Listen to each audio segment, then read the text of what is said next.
주님의 이름으로 사랑합니다. 잘 오셨습니다. 네.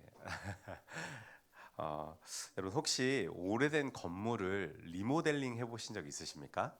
아마도 우리 청년들은 잘 그런 경험이 없을 것 같기도 한데, 아니면 자취방 처음 들어갔거나 아니면 내 기숙사 방 좀 꾸며보거나 뭐 이런 적 있으세요? 네. 우리 어른들은 아마 새집 들어가시면서는 이런 리모델링 같은 것들을 많이 해보셨을 것 같은데, 저도 첫 신혼집에 들어갈 때 이 셀프 인테리어를 해본 적이 있습니다. 뭐 DIY라 그러죠. 그래서 제가 셀프로 인테리어를 막 이렇게 했는데, 왜냐면은 이제 아무래도 신혼초다 보니까 돈이 많이 없었어요. 우리 지금도 많이 없지만 그때 딱 들어갈 때 그래도 서울에서 구할 수 있는 이제 뭐 LH를 통해서 이렇게 전세 자금을 마련한 다음에 이렇게 들어갈 수 있었거든요. 근데 이제 구 빌라였어요. 송파다 보니까 집값이 너무 비쌌거든요. 그래서 구 빌라로 들어갔는데, 집이 겉으로 봤을 때는 이거 내일 무너져도 이상하지 않을 것 같은, 근데 이제 안으로 들어갔더니 역시나 그래가지고 제가 혼자 벽지를 다 뜯고 막 몰딩도 이제 진짜 옛날 집이죠. 90년대 그 건물이 지어졌더라고요, 보니까. 그래서 90년대 지어진 건물이어가지고 이 몰딩 같은 것도 다 그 나무색, 요즘에는 그런 거 안 쓰잖아요. 근데 이제 나무색으로 다 돼 있고, 또 이제 문짝도 이제 약간 파손이 되어 있고, 막 이런 손잡이도 그 금색으로 된 이 돌리는, 그 다 아시 어르신들은 아시죠? 우리 청년들 아마 모르실 수도 있는데 그런 데였습니다. 그래가지고 제가 진짜 도배는 나무 제가 다 뜯어놓고 봤더니 이건 내가 해선 답이 안 나오겠다, 이런 생각이 판단이 들어가지고 도배업자를 불렀어요. 불러가지고 도배는 이제 그 업자한테 맡겼고, 그 외에 뭐 문짝에 페인트 칠부터 해가지고 창문도 요즘에는 다 샤시죠. 샤시인데 옛날에는 그 약간 누리끼리한 철로 된 문이, 그 창문 아시나요, 여러분? 문 열 때 끼 막 소리 나는 막 그런 창문이었어요. 그런 창문이어가지고 그 창문에도 제가 다 페인트 다 칠하고 다 창문 다 뜯어가지고 막 다 닦고 틀도 다 막 하면서 이 신혼집을 열심히 제가 막 준비했었습니다. 그래가지고 사진을 보여드리고 싶었는데 없더라고요. 그때 너무 일만 했나 봐요. 그래가지고 그렇게 완전 새로 막 문고리도 바꾸고 전등도 좀 세련된 걸로 좀 바꾸고 하면서 완전 실내를 새 집처럼 만들어 놨었습니다. 그렇게 만들어 놨었는데 진짜 그렇게 기분이 좋더라고요. 딱 들어갔을 때 와 진짜 새 집 같다 이렇게 했는데, 그런데 여러분 살다 보니까 문제가 생기더라고요. 이게 아무리 겉은 멀쩡해 보이고 속에 제가 이쁘게 꾸며놨다 하더라도 이 건물 자체가 너무 오래된 건물이어가지고 비가 오니까 천장에 약간 누수가 또 생기기도 하고, 또 벽면에 막 곰팡이들이 끼기도 하고 뭐 그런 일들이 있더라고요. 그리고 창문도 제가 방금 말씀드린 그런 샤시가 아니라 끼깃거리는 창문이어가지고 꽉 안 닫혀요. 그래서 여름이면은 모기가 엄청 들어와서 저희 첫째를 거기서 낳았었는데 첫째가 모기 얼굴을 36방인가 물렸었어요. 그래서 그 사진은 제가 보여드렸을 수 있는데 그 차마 너무 안타까워서 제가 그걸 볼 때마다 내가 모기를 다 죽여버리겠다 이러면서 막 화염방사기를 들고 막 그 동네를 돌아다녔던 기억이 나는데, 그 정도로 문이 잘 안 닫히는 뭐 그런 상황이었거든요. 그래서 겉을 아무리 예쁘게 덧칠하고 고쳐도 건물 뼈대 자체가 낡으면은 그게 해결이 안 되더라고요. 유일한 해결책은 뭔지 아십니까? 리모델링이 아니라 재건축이에요. 다 부수고 새로 지어야 되는 겁니다. 근데 그 권한이 저한테 없죠. 여러분, 그런데 제가 이것 그 예전 일을 생각하면서 우리의 신앙을 한번 돌아봤는데요. 우리의 신앙도 우리가 낡았다고 생각하는 부분만 보수하는 리모델링이 아니라요, 다시 뼈대부터 세우는 그런 재건축이 필요하다는 겁니다. 오늘 본문에는요, 이 인생의 리모델링을 고민하면서 밤중에 예수님을 찾아온 한 남자의 이야기가 그려지고 있습니다. 그 사람은 니고데모라는 사람이었는데요. 여러분, 니고데모는요, 당시 유대 사회에서 최고의 학자였습니다. 그리고 동시에 그 사회를 이끌어 나아가는 지도층에 있었던 사람이 이 니고데모라는 사람이었습니다. 그런데 이런 그가 겉으로 보기엔 흠잡을 데 없이 화려한 빌딩 같은 인생을 살고 있었는데, 그가 예수님에게 찾아왔을 때 예수님이 갑자기 다짜고짜 그에게 폭탄 선언을 하십니다. 3절에 이렇게 말씀하시죠. 진실로 진실로 내게 이르노니 사람이 거듭나지 아니하면 하나님 나라를 볼 수 없느니라. 니고데모에게 야 니고데모야, 너 거듭나지 아니하면, 다시 태어나지 않으면은 너는 결코 하나님 나라에 들어갈 수 없을 거야. 여러분 니고데모는 굉장히 충격을 받았을 거예요. 당시의 최고의 율법 학자였고 그가 사회 지도층이어서 자신은 당연히 하나님 나라로 갈 거라고 생각을 했을 수 있는 사람입니다. 그런데 예수님의 이 폭탄 선언으로부터 이 사람이 굉장히 충격을 받는데요. 예수님은요 그저 니고데모의 화려한 겉모습을 보고 너 다시 수리해야 돼 이렇게 말씀하신 게 아닙니다. 네 인생의 낡은 건물을 완전히 다 허물어 버리고 너는 처음부터 다시 지어져야 해라고 말씀하시는 것이죠.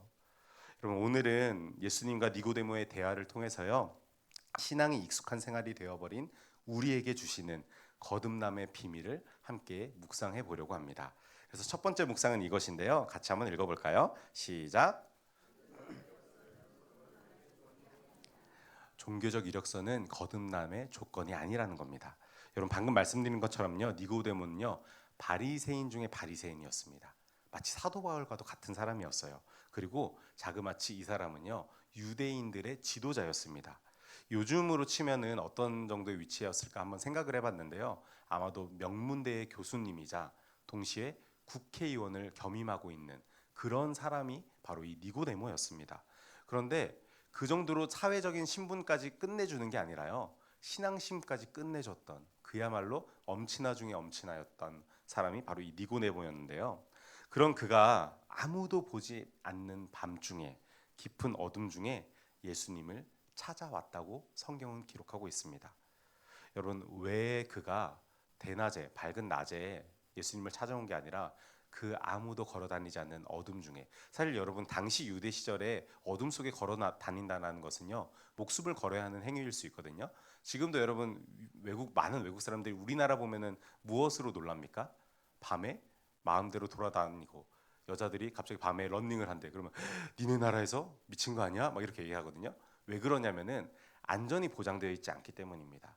어두워지면은 지금도 유럽이나 미국에서는요 깽단이나 이런 그 막 총 쏘는 사람들 때문에 겁탈당할 수 있고 위험할 수 있기 때문에 한국처럼 안전한 나라 없다라고 말해요. 여러분 유대 사회도 마찬가지였습니다. 해가 지면은 그 당시에 뭐 등이 있었겠습니까? 아무것도 없었습니다. 정말 위험한 상황이었는데 그러한 어둠 속에서 아무도 보지 않는 그 가운데 니고데모가 예수님을 찾아갔다라는 겁니다. 왜 그랬을까요? 물론 여러 가지 이유를 많은 신학자들이 추측하곤 합니다. 그런데 대부분의 신학자들이 얘기하는 것은요. 외적으로는 이 사람이 아까 말씀드린 것처럼 사회적인 지도층에 있었던 사람이었어요. 그러니까 누군가에게 배움을 얻으러 간다는 것 자체가 부끄러운 행동일 수 있었다라는 거죠. 그런데 그 배움을 얻고자 하는 대상이 누구였습니까? 바로 예수님이었죠. 여러분 예수님은 어떤 분입니까? 그냥 우리가 아는 예수님 말고 당시 사람들의 시선으로 바라본 예수님은 평생 동안 목수짓했던 그런 사람입니다. 그러니까 오늘날로 바꿔 말하면은 대학 교수쯤 되는 사람이 초등학교도 안 나온 사람한테 배움을 구하러 가는 장면이에요.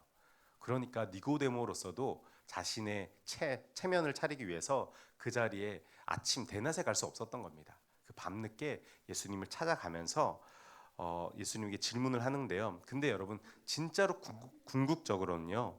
그의 내면에는 지위와 지식으로는 채울 수 없는 영적인 갈급함이 이 니고데모 안에 있었던 겁니다. 정말 율법을 너무나 열심히 공부했지만 그 공부하는 것만으로는 내가 기도하는 것만으로는 채워지지 않는 무언가가 그의 마음속에 있었던 겁니다.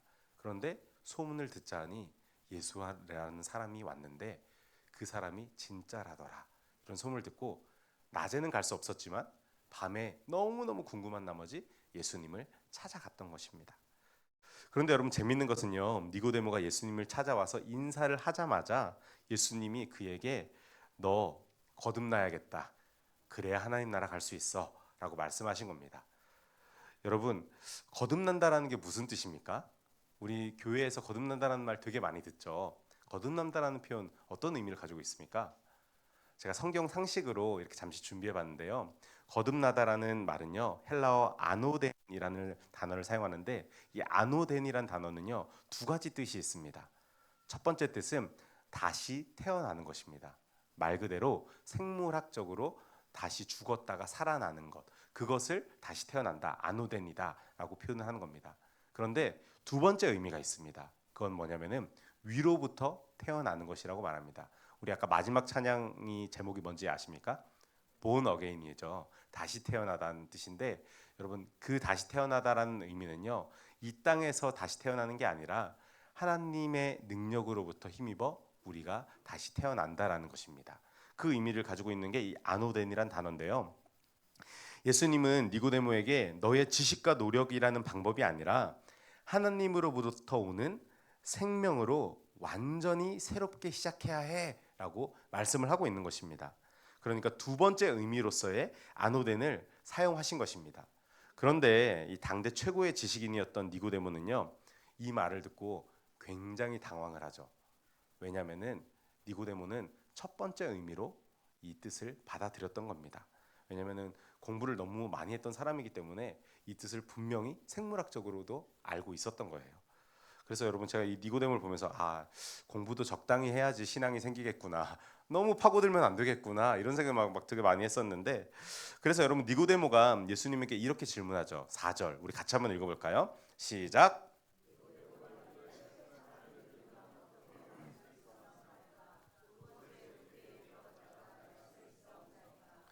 네, 여러분 니고데모가 이렇게 질문하죠.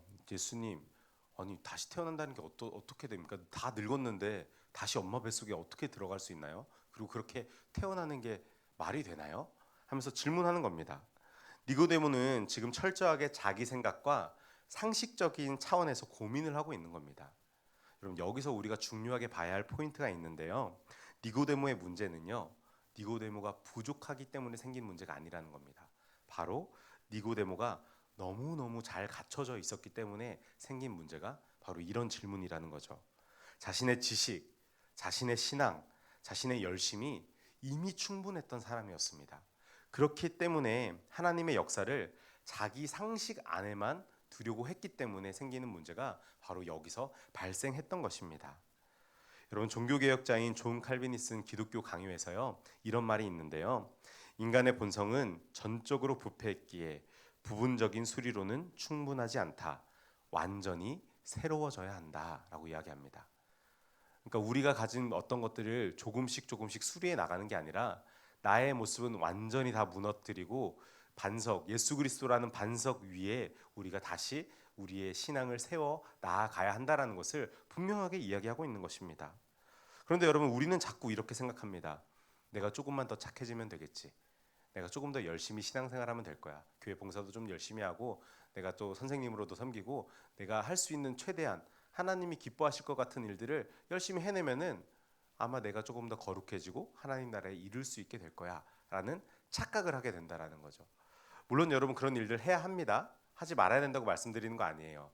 그러나 먼저가 무엇인지 우리가 분명히 알아야 된다라는 거죠. 그러면서 내 인생이란 낡은 건물에 페인트만 덧칠하려고 하는 게 아니라요, 예수님께서 야 그걸로는 안 돼, 너 덧칠하는 게 아니라 겉이 아니라 완전한 출발점을 새롭게 하여서 나에게로 나아와야 한다라는 말을 니고데모에게 하고 계신 겁니다. 사랑하는 청년 여러분, 그리고 오늘 예배 오신 여러분, 혹시 지금 우리의 신앙이 겉만 바뀌어 있는 상태는 아닙니까? 예배는 열심히 드립니다. 매주 나오고 예배를 드리고 봉사도 열심히 하고 내가 말씀도 챙겨 듣는데 정작 내 안에 새 생명이 시작된 적은 없는 상태는 아닙니까? 여러분 분명히 기억하십시오. 신앙은요, 내 이력서와 내 상식을 주님 앞에 다 내려놓고요, 위로부터 임하는 하나님의 생명을 전적으로 받아들이는 것입니다. 여러분 오늘 이 시간 내 노력을 의지하던 마음을 허물고 주님이 지으시는 새 생명의 역사를 시작하는 저와 여러분들이 되시기를 주의 이름으로 축원합니다. 두 번째 묵상은 이것인데요. 같이 한번 읽어볼까요? 시작. 여러분 우리가 거듭난다라는 것은요, 오직 성령과 십자가로만 가능하다라는 것입니다. 여러분 니고데모가 예수님의 말씀을 도무지 이해하지 못하자 예수님은 영적 재건축이 어떻게 가능한지 그 방법을 아주 구체적으로 설명해 주십니다. 우리 5절 말씀 같이 한번 읽어볼까요? 시작.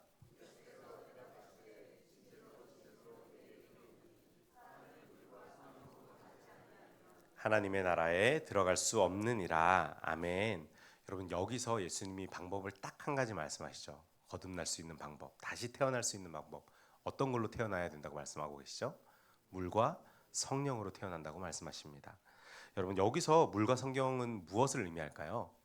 우리는 구약을 잘 모르지만, 율법 학자가 아니라서 정확하게는 잘 모르지만, 이 니고데모는 물과 성령이란 말을 듣자마자 바로 에스겔서를 딱 떠올렸을 거예요. 에스겔서 여러분 36장 25절부터 26절까지의 말씀도 우리 같이 한번 읽어보겠습니다. 시작.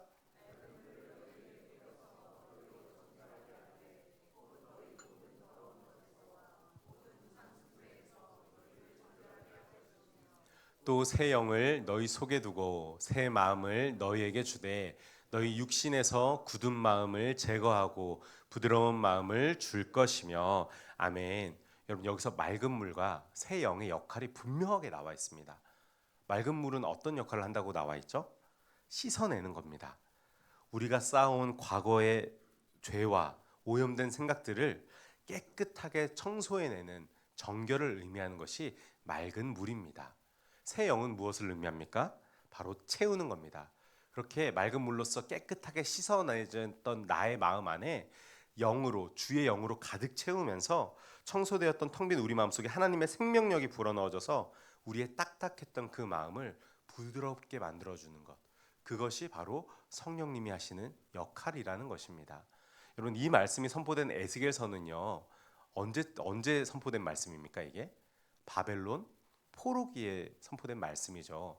포로되었던 그 사람들에게, 자신이 영원히 살 거라고 생각했던 이스라엘 사람들이 바벨론에 끌려가면서부터 완전히 선민의식이 무너지면서 낭망하고 있을 그때에 하나님께서 에스겔 선지자를 통하여서, 얘들아, 너희가 물과 영으로 새롭게 될 건데 너희가 맑은 물로써 깨끗이 씻음을 받고 나의 영으로 너희에게 들어갈 때 너희가 다시 한번 일어나서 이 땅에 돌아왔을 때 나를 예배하는 그 예배자의 모습으로 살아갈 수 있을 거야 라고 선포했던 말씀이 이 에스겔서의 말씀이거든요. 그런데 이 말씀을 예수님께서 그대로 인용을 하고 계신 겁니다. 물과 성령으로 나지 아니하면은 하나님 나라의 백성이 될 수 없다라는 것을 말씀하고 계신 것이죠. 여러분, 그래서 예수님께서는 물과 성령으로 다시 태어나야 한다라고 말씀하시는 것은요, 내 힘으로는 도저히 씻을 수 없는 죄를 주님이 물로 닦아주시고 내 의지로는 바꿀 수 없는 내 본성을 성령님이 완전히 새롭게 빚어주시는 것, 그것을 물과 성령으로 거듭나는 것이라고 설명을 해 주시고 계신 것입니다.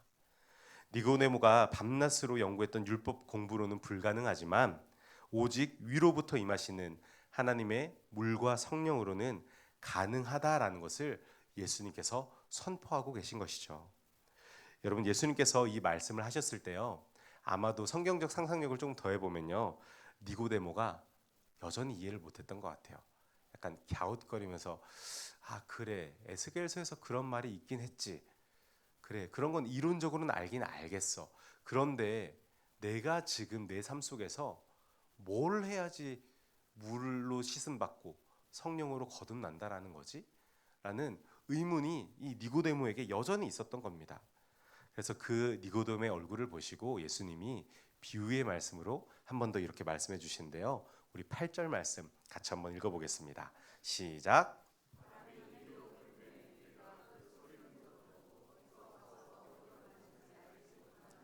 성령으로 난 사람도 다 그러하니라. 아멘. 여러분, 바람은요, 눈에 보입니까? 눈에 보이지 않습니까? 눈에 안 보입니다. 그런데 바람이란 게 있습니까? 없습니까? 있습니다. 우리 그거 어떻게 알 수 있죠? 바람이 불면은 나뭇가지가 흔들고, 바람이 불어올 때 우리의 피부에 스쳐 지나가는 것들을 우리가 느끼면서, 아, 바람이 눈에 보이진 않지만 바람이 있구나라는 것을 알게 된다라는 것입니다. 우리는 현상을 보고 그 실체를 알 수 있다라는 거죠. 여러분, 예수님께서 성령의 역사도 이와 같다, 바람이 우리 가운데 스쳐 지나가는 것처럼 그 현상이 느껴질 수 있다라는 것을 분명하게 말씀하고 계신 겁니다. 성령께서 우리 영혼의 바람에 불어오시면요, 우리 안에는 전에는 없었던 거룩한 흔들림이 우리 가운데 나타나게 된다라는 겁니다. 지루하기만 했던 하나님의 말씀이 너무너무 재밌어지고요, 예전에는 아무렇지 않게 지었던 그 죄가 지금은 내 마음을 불편하게 합니다. 무엇보다 가장 결정적인 증거는요, 나의 시선이 세상의 스펙과 나의 열심에서 떠나서 나를 위해 죽으신 예수 그리스도를 바라보게 된다라는 것입니다. 이것이 바로 성령께서 내 안에 일하고 계신 증거라는 것입니다. 그런데 여러분, 오늘 본문의 니고데모는요, 여전히 예수님의 말씀이 뭔지 잘 파악을 못하고 있습니다. 우리 오늘 본문을 넘어가지만 9절 말씀 같이 한번 읽어볼까요? 시작. 니고데모가 대답하여 이르되 어찌 그러한 일이 있을 수 있나이까. 여러분, 니고데모가 여전히 잘 못 알아듣는 거예요. 아니, 그게 어떻게 가능하지? 정말 모르겠다. 성령이 그렇게 인도한다고? 자기는 그런 거를 경험해 본 적이 없는 겁니다. 여러분, 이런 니고데모를 향해서 예수님은요, 너가 어떻게 다시 태어날 수 있는지를 아주 명확하게, 다시 태어난다라는 것이 어떤 것인지를 아주 명확하게 설명을 해주고 계신데요. 우리 14절 말씀 같이 한번 읽어볼까요? 시작. 모세가 광야에서 뱀을 든 것 같이 인자도 들려야 하리니. 아멘. 여러분, 이 말씀하실 때 니고데모는요, 율법 학자라 그랬잖아요. 어디를 말씀을 딱 떠올렸을까요? 바로 구약의 민수기의 말씀을 딱 떠올렸을 겁니다. 여러분, 구약의 민수기에서 그 옛날 출애굽 광야 생활을 이어가던 그 이스라엘 백성들이 하나님의 말씀에 불순종하자 하나님께서는 그 광야에서 불뱀을 풀어버리십니다. 그리고 이스라엘 백성들이 그 불뱀에 물려서 이제 죽어나가는 사람들이 너무나 많아질 그때에 그들이 살 수 있는 방법은 딱 한 가지였습니다. 무엇이었습니까? 모세가 세운 구리뱀, 놋뱀을 쳐다보는 거였습니다. 그 놋뱀을 쳐다보기만 하면은 그 사람이 살 수 있었다라는 거죠. 여러분, 이 방법은 사실 여러분 한번 이성적으로 생각해 보십시오. 뱀에 물린 사람이 해야 될 방법입니까? 아닙니까? 아니에요, 여러분. 오히려 좀 더 쉬고요. 독을 빨아내 주던가 약을 주던가 뭐 다리를 잘라내던가 그래야지 살 수 있겠죠. 그런데 텐트 밖을 나가서 그 뜨거운 곳을 지나서 놋뱀을 바라보면 산대요. 이게 하나님의 방법이었습니다. 그런데 여러분, 놀라운 건 뭔지 아십니까? 그 말씀이 이해가 가지 않더라도요, 그 하나님의 약속의 말씀을 믿고 그 놋뱀을 보러 나갔던 사람들은 모두 다 살았다라는 겁니다. 여러분, 예수님께서 이야기하시는 말씀이요, 바로 이것입니다. 그러면서 예수님이 이 비유를 하시면서 거듭남의 비밀을 아주 명확하게 정확하게 말씀해 주시는데요. 우리 요한복음 3장 16절의 말씀 한 목소리로 읽어보겠습니다. 시작. 하나님이 세상을 이처럼 사랑하사 독생자를 주셨으니 이는 그를 믿는 자마다 멸망하지 않고 영생을 얻게 하려 하심이라. 아멘. 여러분, 우리가 지금 복음이라고 말한 그 말씀, 예수님께서 너희가 거듭날 수 있는 유일한 방법은 이거야 라고 말씀하신 겁니다. 하나님이 이 세상을 너무너무너무 사랑하셔서 독생자를 주셨어. 그게 난데 너희가 나를 믿을 때마다 너희는 멸망하지 않고 영원한 하나님 나라의 백성으로 살 수 있게 되는 거야. 이게 유일한 방법이다 라는 것을 말씀해 주신 겁니다. 여러분, 거듭남의 비밀은요, 나를 위해 십자가에 높이 달리신 그 예수님을 믿는 믿음이라고 예수님이 말씀해 주시는 겁니다. 이것은 우리의 노력이 아니라 예수님께서 십자가의 십자가의 보혈을 보여주실 그때에 내 상식으로 그것을 믿고 안 믿고가 아니라 약속의 말씀을 하나님께서 예수님께서 해주셨던 이 말씀을 믿고 예수님에게 십자가에 달리신 그 모습을 보면서 아, 저분을 내가 믿을 때에 구원을 받는구나 라고 바라보면서 그 예수님을 믿어 나아갈 때에 성령님이 내 마음을 변화시켜 주신다라는 겁니다. 여러분, 예수님이 십자가 사건이 있기 전에 이 말씀을 하신 게 아니에요. 예수님이 먼저 이 말씀을 하신 겁니다. 3장에 먼저 내가 십자가에 달릴 것인데 나를 믿을 때에 너희가 구원을 받을 수 있어. 마치 모세가 놋뱀을 들었을 때 믿기지 않지만 그걸 바라봤던 사람들이 모두 살아났던 것처럼 내가 십자가에 달린 그 모습을 바라보며 나를 너희가 믿을 때에 그때 너희가 살 수 있는 거다. 너희가 하나님 나라의 백성이 될 수 있는 거다라는 놀라운 비밀을 말씀해주고 계신 겁니다. 여러분, 제가 지난번에 한번 이런 말씀을 드렸던 것 같은데요. 믿음은요, 내 안에서 나오는 게 아니라 상대방에게서 나오는 거라고 말씀드렸던 거 기억나시나요? 내가 확신을 가지고 믿는 게 아니라요, 상대방이 믿을만 하니까 내가 믿음이 생기는 겁니다. 여러분, 상대가 확실하지 않은데 나 혼자 믿으면 어떤 일이 발생하죠? 사기 당하는 거예요. 상대는 확실한 사람이 아닌데, 확실한 대상이 아닌데 나 혼자 그 사람 믿을만해, 그 사람 믿을 수 있어, 그렇게 생각하면요, 나는 사기 당하는 거예요. 여러분, 믿음은요, 내 안에서 나오는 게 아니라 상대가 확실하기 때문에 내가 그 확실함을 믿는 겁니다. 내가 우리 청년들을 우리 장년들에게 소개시켜 줄 때, 뭐 친실한 청년들이 있어요. 한번 소개시켜 주세요. 이렇게 말할 때 내가 누구를 소개시켜 주겠습니까, 여러분? 아무나 데리고 가서 청년 보니까 얘 멋진 애예요, 이렇게 말할까요? 아니요. 내가 정말 믿을 만한 친구들을 소개해 주지 않겠습니까? 권사님, 왜요? 왜 그 친구 필요한데요? 그 친구, 그런 친구라면 이 친구가 딱입니다. 내 안에 얘를 믿는 게 아니라 얘가 확실하기 때문에 내가 얘를 소개시켜 줄 수 있는 거죠. 여러분, 마찬가지로 여러분, 우리의 믿음은요, 불완전한 내가 아니라 완전하신 하나님의 말씀을 붙들고 예수 그리스도의 십자가를 믿을 때에 성령께서 나를 만져 주신다라는 것을 우리는 기억해야 하는 것입니다. 여러분, 이제 오늘 말씀을 정리하며 오늘 니고데모가 찾아왔던 그 밤을 한번 상상해 보십시오. 남들이 보기엔 모든 것을 가진 완벽한 인생이었지만 정작 그의 영혼은 차가운 밤의 공기처럼 아주 공허했습니다. 그는 해답을 찾고 싶어서 예수님을 찾아왔지만 정작 예수님의 말씀 앞에 자신의 지식과 자신의 상식이 하나 둘 무너져 내리는 당혹함을 경험하고 있었습니다. 어쩌면 여러분, 오늘 우리 중에서도요, 니고데모와 같은 밤을 지나고 있는 분들이 계실지 모르겠습니다. 남들 앞에는 괜찮은 척, 신앙생활을 잘하는 척 나를 꾸미고 살아가지만 정작 나는 정말 하늘로부터 난 자인가? 내 안에 그리스도의 생명이 있는가? 라는 질문 앞에서 한없이 작아지는 그 어두운 밤 말입니다. 주님의 이름으로 사랑하는 여러분, 주님은 오늘 그 밤을 지나는 저와 여러분에게 이렇게 말씀하십니다. 애쓰지 마라. 네 노력으로 너를 증명하지 마라. 다만 성령의 바람에 너를 맡기고 나를 바라보아라. 여러분, 거듭남은 우리가 무언가를 성취하는 일이 아닙니다. 내가 할 수 없음을 인정하고 십자가 앞에서 엎드릴 때에 어느덧 성령의 바람이 우리의 영혼을 흔들어 깨우는 신비라는 것입니다.